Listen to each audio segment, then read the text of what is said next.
Fala nação, e aí, como é que vocês estão? De McNary, sejam muito bem-vindos ao Jovem React. Cara, eu tô trazendo parte 2 da sessão spoiler, a história de The Last of Us, parte 1 do canal do Sidão do Game. Então, sem mais delongas, 3, 2, 1 e partiu. Lembrando, essa é a parte 2 do meu canal em si, porque eu tô trazendo em meia hora a história do jogo, que tá fenomenal. Então, partiu.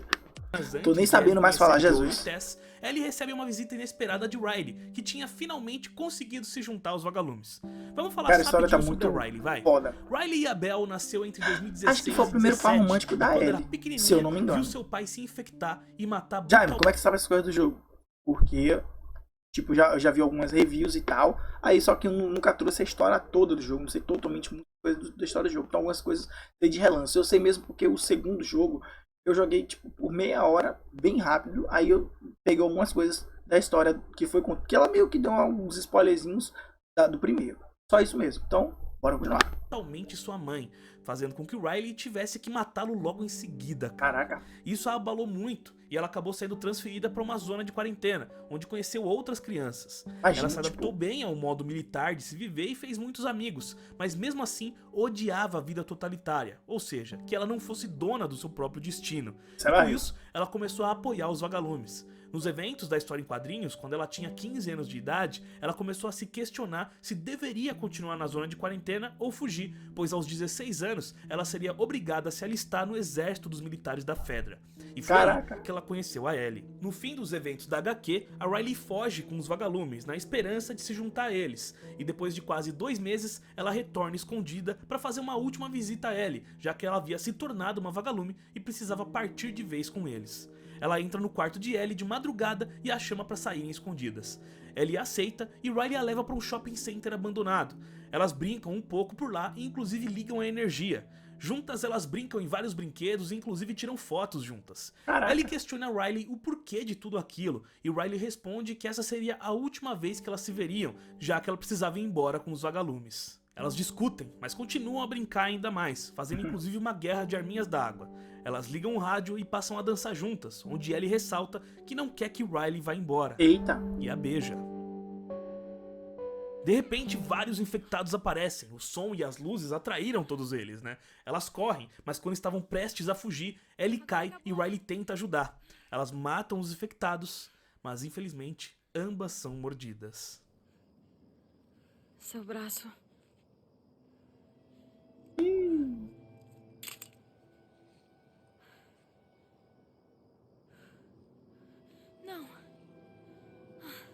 Cara, não.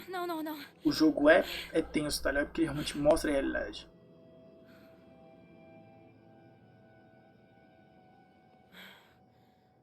Pouco tempo depois desses eventos, Riley morreu para infecção. Só que milagrosamente, Ellie não. Além de não ter nenhum sintoma, nada. Foi aí que ela descobriu que era imune ao Cordyceps. Imune tanto para infecção, por mordidas etc, quanto imune aos poros do fungo, que ela poderia respirar tranquilamente sem se infectar ou se asfixiar. Com isso, a Ellie vai até a Marlene e conta tudo o que aconteceu. E espantada, a Marlene acredita que a Ellie pode ser a solução para achar uma cura para a infecção do Cordyceps e decide levá-la para o laboratório na base dos vagalumes, que ficava na Universidade do Leste do Colorado, em Utah. Ou seja, do outro lado do país, mano. Para isso ela precisaria de uma equipe, de suprimentos, de armas. Foi aí que a Marlene comprou as armas do Robert, que ela não sabia que na verdade já tinham sido vendidas, né, negociadas por Joel e pra Tess. E a Marlene não pensou duas vezes antes de contratar o Joel e a Tess, porque quando o Tommy deixou os vagalumes, ele mencionou pra Marlene que se ela precisasse de qualquer coisa, cumprisse qualquer missão, era só pedir pro Joel que ele faria e concluiria essa missão. E foi assim que o destino os uniu, com a necessidade da Marlene levar Ellie pro laboratório dos vagalumes e achar uma cura, e a necessidade do Joel e da Tess de continuar sobrevivendo e pegar de volta o que havia sido roubado deles. E é aqui onde realmente começa The Last of Us Parte 1. Foda. Queria poder ter jogado, tá ligado? Não vou mentir. Tipo, eu não tenho um PS3 e o meu PC não aguenta o jogo. Não é que ele não aguenta. Tipo, é longa história. Parte 3, The Last of Us. Joel e Tess ficam ficam atônitos com a mordida de Ellie e relutam em acreditar nela. De qualquer forma, eles continuam sua jornada, até porque toda aquela bagunça chamou a atenção de vários outros soldados. Eles saem da zona de quarentena pelos esgotos e após as coisas se acalmarem, Ellie explica tudo pra eles, que ela era imune e que os vagalumes queriam usá-la pra criar uma cura. Joel quer desistir dessa missão suicida, só que a Tess insiste que eles continuem, na esperança de que tudo seja verdade e de que uma cura seja possível. Caraca. O trio continua sua jornada, passando por um prédio quase caído e em seguida por um museu abandonado, ambos lotados de infectados de tudo que é tipo. Após uma longa noite sobrevivendo a esses perigos, eles chegam no ponto de encontro onde era para eles entregarem a Ellie para outro grupo de vagalumes, ou seja, missão cumprida, né? Só que não. Porque quando eles entram no lugar, eles veem que o grupo que deveria recebê-los estão todos mortos. Agora, eles nem sequer sabiam o que fazer ou pra onde ir, pois nem a Ellie sabia onde ficava o laboratório dos vagalumes. Caraca. E pra piorar as coisas, a Tess tem algo pra contar pro Joel. Minha nossa. Opa, né? Mostra o seu braço. Isso foi há 3 semanas.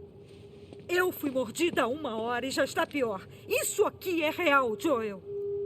Cara, a dublagem é Você tem linda. que levar ela pro Tommy. Ela andava com essas pessoas. Ela sabe pra onde ir. Não. Essa missão era sua. Eu não vou fazer isso. Você vai, sim. Olha, passamos por coisas... Cara, eles dois têm mais suficientes. química Se você tem junto que uma muito dívida casal. comigo, leva ela pro Tommy. A merda.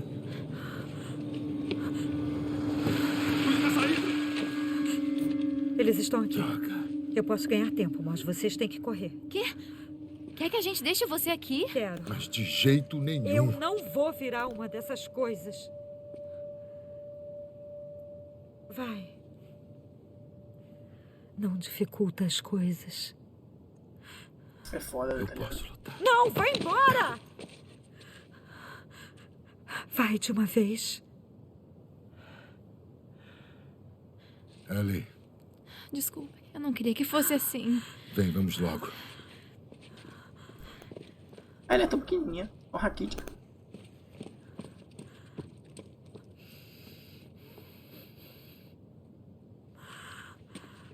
Sabemos que está aí! Larguem suas armas e saiam com as mãos para cima! Antes de se sacrificar, Tess pede pro Joel que ele leve Ellie até o Tommy, pois como o irmão de Joel conhecia a Marlene e os vagalumes, ele devia muito bem saber onde ficava o tal É uma boa laboratório. ideia. Tess ganha tempo pro Joel e pra Ellie saírem dali e morrem no processo. A dupla luta pra fugir dos soldados e acabam parando no esgoto que tá lotado de poros dos Cordyceps e de infectados. Lá embaixo, Ellie prova pra valer que é imune, porque ela consegue respirar numa boa, enquanto Joel precisava usar máscara de gás ou morreria em segundos. Após conseguirem sair do esgoto, Joel menciona que conhece um cara que lhe deve favores e que não mora muito longe dali, e que com a ajuda dele, os dois poderiam pegar um carro, o que facilitaria muito a jornada até o Tommy. Os dois vão até lá e ao chegarem são recebidos por diversas armadilhas, Caraca. pois esse amigo do Joel era super metódico e cheio de colocar armadilhas e bombas pra todo lado ao redor de seu esconderijo. Após É uma quase boa, né? serem mortos, a dupla é salva por este suposto amigo do Joel aí, um homem rabugento chamado Bill. O Bill é um cara um tanto quanto peculiar. Ele é um mecânico que vive sozinho em um esconderijo cheio de armadilhas feitas por ele mesmo a partir de sucatas. Não se sabe praticamente nada sobre sua vida antes da pandemia, se ele já era estranho ou se ele ficou estranho depois dela. Só se sabe que em algum momento o Joel o ajudou de alguma forma e o Bill ficou lhe devendo favores, que agora o Joel foi cobrar com a Ellie. O Bill é rabugento, grosseiro, não confia em ninguém Caraca. e se irrita facilmente. Só que por outro lado, ele é extremamente habilidoso em combate e um excelente mecânico. E é por essa última característica que o Joel foi procurá-lo, né? Pois ele precisava de um carro, e se tem alguém que poderia conseguir um carro ou pelo menos consertar um, esse alguém era o Bill. Depois Boa. de uma Bora, recepção Bill. calorosa e gentil, com o Bill prendendo Ellie numa algema e apontando uma arma pra cabeça do Joel, os três conversam e Bill aceita ajudá-los, mas desde que essa ajuda quitasse de vez a sua dívida com o Joel. Bill diz que o carro e os componentes que eles precisavam pra ligá-lo estavam em outro bairro ali do lado. Os três vão para um outro esconderijo do Bill em uma igreja, onde ele tinha armamentos e equipamentos úteis. Após se equiparem adequadamente, Caraca. eles saem em busca dos itens. No caminho, o trio enfrenta dezenas de infectados e após entrarem numa escola abandonada, se deparam com um poderoso bloater e engajam numa batalha épica contra ele. Após muito tiroteio e correria, eles conseguem sair da escola e chegar na casa onde estava o carro do Bill. Ao entrar na casa, se deparam com um corpo morto enforcado. Era Frank, o parceiro e suposto companheiro amoroso de Bill. Caraca. Frank havia sido mordido e então se suicidou, e Bill fica extremamente abalado com sua morte. Após isso, enquanto Bill consertava o carro, o Joel acha um bilhete do Frank que foi deixado pro Bill, onde dizia que ele o havia deixado por não suportar mais suas paranoias e personalidade difícil. E aí Joel entrega esse bilhete pro Bill, inclusive. Após consertar o carro, Bill e Joel o empurram enquanto Ellie tentava dar ignição. E é claro que toda essa barulheira atraiu dezenas de infectados, e os dois são obrigados a empurrar o carro enquanto lutam. Após muita bagunça, Ellie consegue fazer o carro pegar, Joel e Bill pulam na caçamba e os três vão pra longe dali. Após estarem em segurança, Bill desce do carro, afirma que não deve mais nada ao Joel e manda ele cair fora dali. E com isso, a nossa dupla dinâmica mete o pé na estrada, só que claro, né, dessa vez com o Joel dirigindo. Os dois conversam e até dão umas risadas dentro do carro, com a Ellie colocando uma fita pra tocar música e caindo no sono logo em seguida. Um dos poucos momentos relaxantes que a dupla tem nessa jornada apocalíptica. Porém, pouco depois, a estrada que o Joel deveria pegar estava interditada e ele é obrigado a ir por outro caminho. Após dirigir mais um pouco, a dupla se depara com um cara pedindo socorro, parecendo estar ferido. Já sabendo do que se tratava, até por ter experiência com isso, né? Joel manda a Ellie apertar os cintos. Coloca o cinto aí, Ellie. Mas e o cara? Ele nem tá machucado.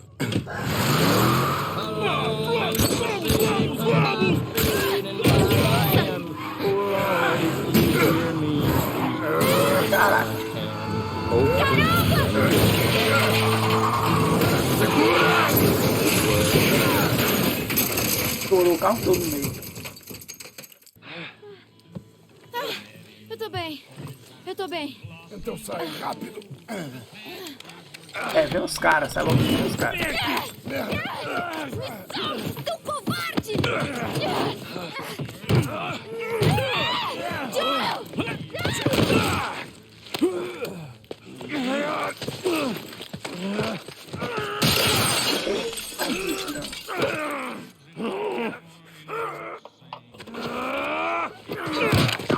Boa, tome. Você vai ver. Aí você pediu pra apanhar. Filho da puta! Vai. Calma, Qual é o Ellie. problema desses caras? Ah, pô. Respira. Vamos embora. Cuidado! Cuidado! Se abaixa. Como o Joel suspeitava, aquilo lá era uma emboscada feita por caçadores, e após lutarem Headshot muito, legal. a dupla consegue sobreviver ao ataque. Eles passam por uma sala cheia de corpos mortos e Joel explica que é isso que os caçadores faziam, matavam pessoas e tomavam todos os seus pertences. Ele só não revela pra garota que era isso que ele costumava fazer nos primeiros anos de sobrevivência, né? Ele só menciona que já esteve dos dois lados da moeda. Se afastando dali, Joel avista uma ponte e afirma que aquela era a saída daquele território hostil, e que atravessando a ponte, eles estariam de volta ao caminho certo para chegar no Tommy. Os dois atravessam a cidade e enfrentam dezenas de caçadores e infectados, até que chegam em um prédio, onde tentam atravessar alguns andares através de elevadores parados. Porém, o peso de Joel faz com que um elevador despenque.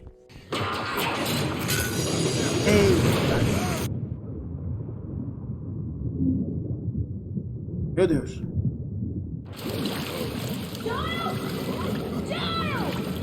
Joel. Eu tô bem. Por sorte, Joel cai na água e fala pra ela esperar ele ali mesmo que ele ia voltar pra buscar ela. Joel atravessa os andares inferiores do prédio que estava lotado de infectados, ainda mais por ser um lugar isolado e úmido, né? Após matar muitos infectados e inclusive fugir de um bloater, Joel consegue sair dali e é surpreendido por mais caçadores. Ele enfrenta alguns, mas é rendido pelo último, que começa a afogá-lo em uma poça da água. Do nada vem. I've been using TubeBuddy for the last 2 years and it has improved.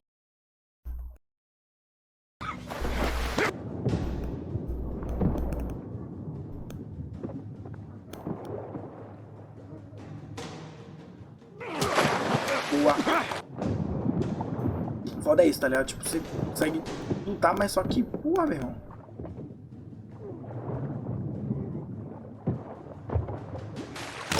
Boa.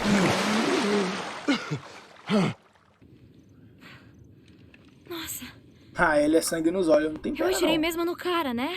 É, meu irmão. Deu certo. Com certeza. Eu tô enjoada. Por que você não esperou, como eu disse? Ainda bem que eu não esperei, né? Ainda bem que a minha cabeça não foi estourada por uma pirralha. Sabe de uma coisa? Não. Que tal? Ei, Ellie, eu sei que não foi fácil, mas era ele ou eu. Obrigada por salvar a minha vida.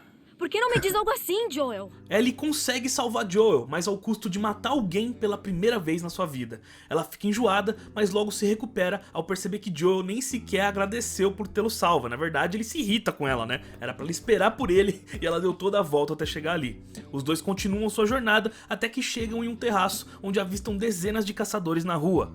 Ali, Joel decide finalmente confiar uma arma a Ellie, ensinando a ela como se atira com um rifle. Caraca. Seguinte, se apoia nessa tapa porque o recuo vai ser bem maior do que com uma arma de ar comprimido.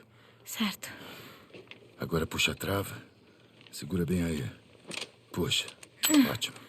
Assim que atirar, tem que recarregar bem rápido. Escuta. Se eu tiver problemas lá embaixo, faça os tiros valerem a pena, tá? Que frase. Entendi. Tudo bem. O maluco deve ter uns 30 e poucos anos. 5 pra 40 do E pra personagem. esclarecer o que aconteceu antes, era mesmo ele ou eu. Cadê o thank you? De nada. Após Joel lidar com os inimigos com o apoio de Ellie, né, usando o rifle a longa distância, Joel entrega uma pistola a Ellie e fala para que ela use apenas em emergências. A poucos passos dali, a dupla é surpreendida novamente, mas agora com um inimigo impossível de encarar de frente, né? Os caçadores tinham uma Humvee, ou seja, um carro militar altamente protegido e com uma arma montada ainda por cima, que os Caraca. caçadores usavam justamente para caçar sobreviventes, né? A dupla tenta se esgueirar, mas acabam sendo vistos pelos inimigos e são obrigados a correr por suas vidas. Eles sobem as escadas de emergência de um prédio e entram pela janela, onde são surpreendidos por outra dupla de sobreviventes.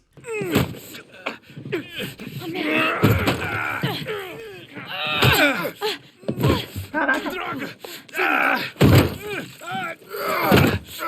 Joel! Espera! Joel, pare! Ele não para, Olha! não. Deixa ele em paz. Calma, filho. Muita calma. Tudo bem. Eles não são bandidos. Abaixa a arma. Depois de Essa tomar um dupla eram os bocado de irmãos Henry e Sam, com Henry sendo o irmão mais velho e Sam o mais novo. Os irmãos eram muito unidos e Henry era um verdadeiro protetor de Sam, cuidando e protegendo o caçula a todo custo.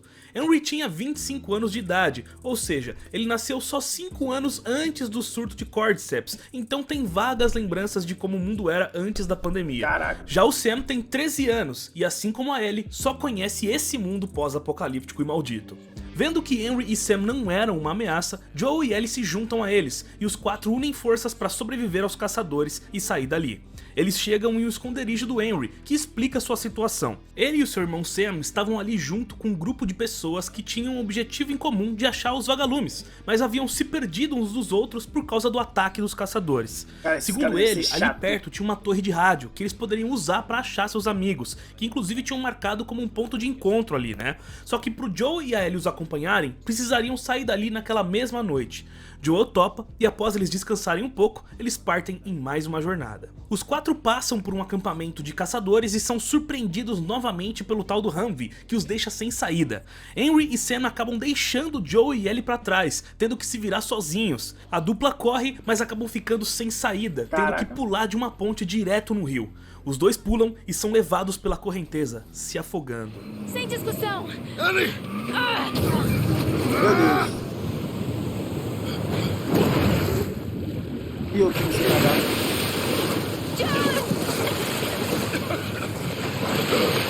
Peguei você! Mano, isso é complicado, galera. Henry, ele tá acordado. E você? Estamos vivos. Tá. Viu? O que eu disse, hein? Ele tá bem. Tá tudo bem. Sabe, foi o Sam que viu vocês. Tinham se molhado pra caramba quando... Qual é o seu problema? Ei, Harry! Pra trás, bem? filho! Ei! Ele tá irritado, mas não vai fazer nada. Tem certeza? Pare! Joel! Ele nos deixou lá pra morrer. Não. Vocês tinham uma boa chance de sobreviver. E conseguiram. Mas voltar por vocês significaria arriscar a vida dele. Afaste-se. Se fosse o contrário, teria voltado pra nos buscar? Salvei vocês. Cara, que dublagem, hein? A dublagem ficou Ele boa. também me salvou. A gente ia se afogar.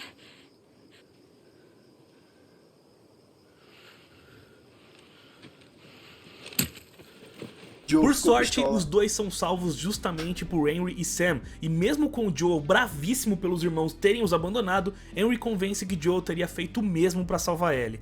Que é muita verdade, né? Convenhamos. Realmente. Após se entenderem, os quatro unem forças novamente e atravessam os esgotos, pois a torre de rádio estava do outro lado. Pelos esgotos, eles presenciam diversos horrores, cara. Inclusive percebem que tinha gente que tentou morar lá embaixo, formando uma comunidade com crianças e tudo mais. Só que como o esgoto é um lugar fechado e úmido, era questão de tempo até que o Cordyceps fosse se espalhar por lá. E foi o que aconteceu. O que antes era uma comunidade de sobreviventes, agora era um ninho de infectados, o que dificultou e muito a passagem do grupo por ali.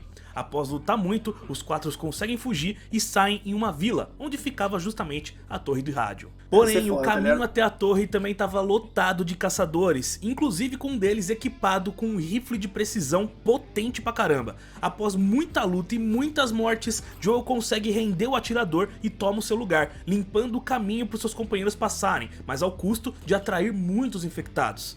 Por sorte, os quatro conseguem sair dali e finalmente chegam à torre de rádio. Lá na torre, agora seguros e mais calmos, eles jantam e Joel e Henry trocam ideia sobre como era a vida antes da pandemia, com muitas risadas e nostalgia. Ellie vai até o Sam, que aparenta estar meio apreensivo, né? E após uma conversa sobre medos e vida após a morte, Ellie tenta deixar o clima mais leve e presenteia o Sam com um boneco que ele tinha visto antes numa loja de brinquedos. Só que estranhamente o Sam não fica nada feliz com o presente. O problema é que ele tinha um bom motivo pra isso. Ele foi... mordido? Cara, se o cara morde a pessoa que você não sente, bicho.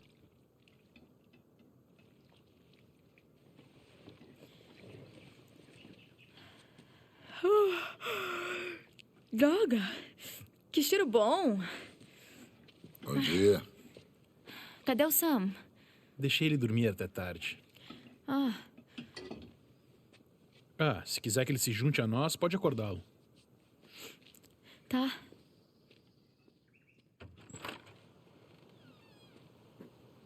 Sam? Que isso? Ele tá se transformando! Esse é meu irmão, porra! Que se dane!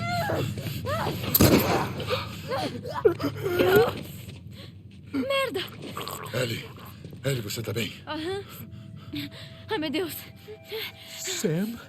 Caraca, mano. Oh, não. Horrível. Sam? Henry, fique aí. Henry, Harry, o que você fez? vou tirar essa arma de você, tá bem? Sam, Oh, ok, calma. é sua culpa. Não é culpa de ninguém, Henry. É sua culpa! Henry, não! Oh, meu Deus. Boca. Aí é pesado. Após a trágica morte de Henry e Sam, o game pula para outono, com Ellie e Caraca. Joel já chegando em Jackson County, perto de onde Tom estava. O game não menciona exatamente quanto tempo se passou, só que afirma que os eventos do jogo começaram no verão, e agora já era outono. Considerando que o verão americano se passa entre junho e agosto, e o outono se passa entre setembro e novembro, Caraca. podemos chegar a uma conclusão bem imprecisa 3 de que meses. se passaram pelo menos um mês desde que Joe e Ellie saíram da zona de quarentena de Boston, se não mais de meses, né? Pois o game não menciona exatamente o período dessas estações. Por exemplo, não dá pra saber se foi no começo, no meio ou do fim do verão, no começo do meio do fim do outono, etc. Então, considerando que o fim do verão é em agosto e o começo do outono é em setembro, dá pra se considerar que minimamente, minimamente um mês se passou nessa brincadeira aí. Joe e Ellie atravessam o rio e chegam a uma usina hidrelétrica que estava sitiada por um grupo de sobreviventes. Os dois são rendidos, só que um sobrevivente ali reconhece o Joel. Tá tudo bem. Conheço ele. Esse aí é o meu irmão. Tommy. É você, Joel. Você que tinha morrido? Como é que você tá, irmãozinho? Não acredito. Deixa eu te ver. Destruído que só. Como você tá velho. Calma, tua hora também vai chegar. Essa é a Maria. Seja legal com ela. Ela comanda as coisas por aqui. Moça, obrigado por não estourar minha cabeça. Teria sido complicado, já que você é meu cunhado, né? Ih, rapaz. Todos nós brigamos em algum momento. Ellie, não é? É. Por que vieram pra cá? É uma longa história. Vamos levar eles pra dentro. Tá. Tá com fome? Oh, faminta.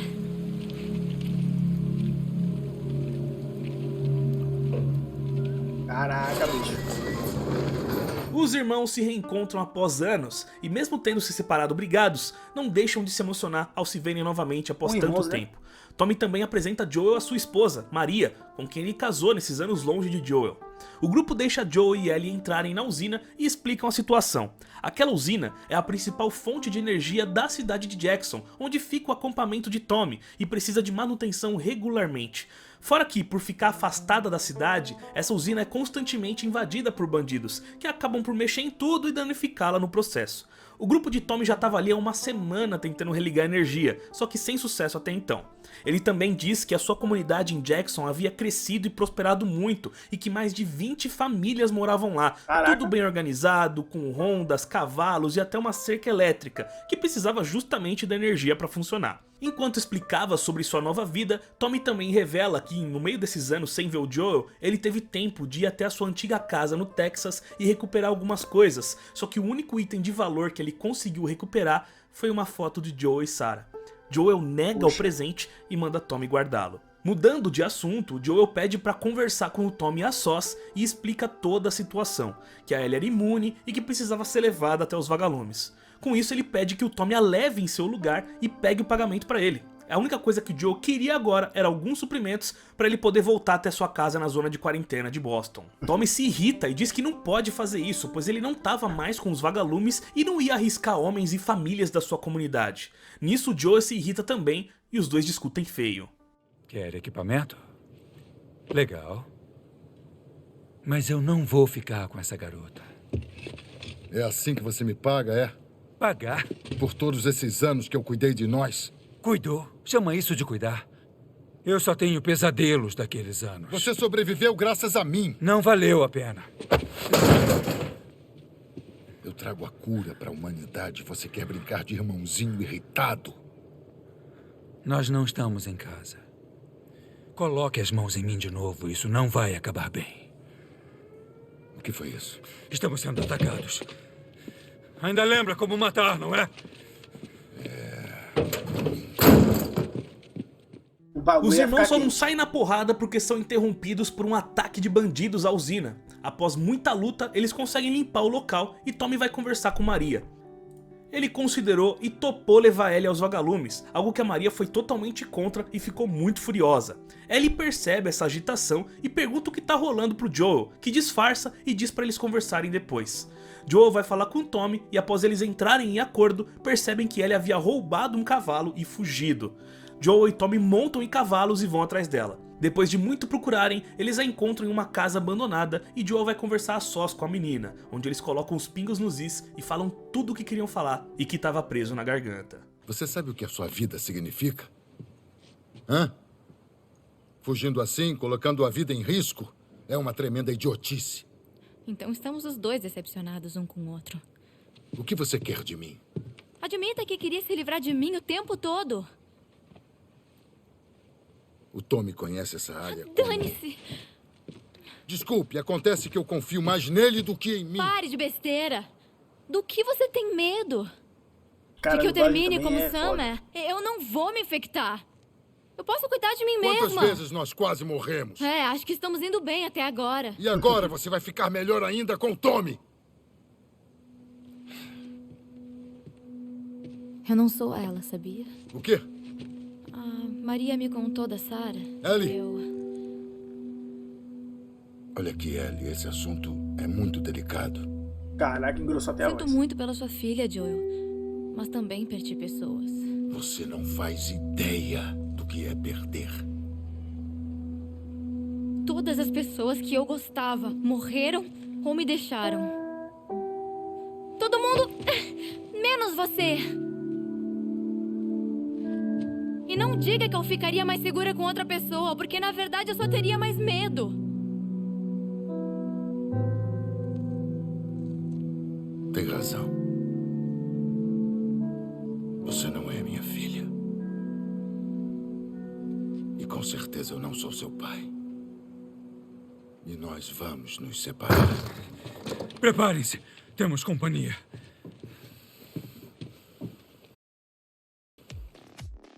Bom, pessoal, vou estar encerrando aqui que, mano, incrível demais. Parabéns ao Sidão, mano.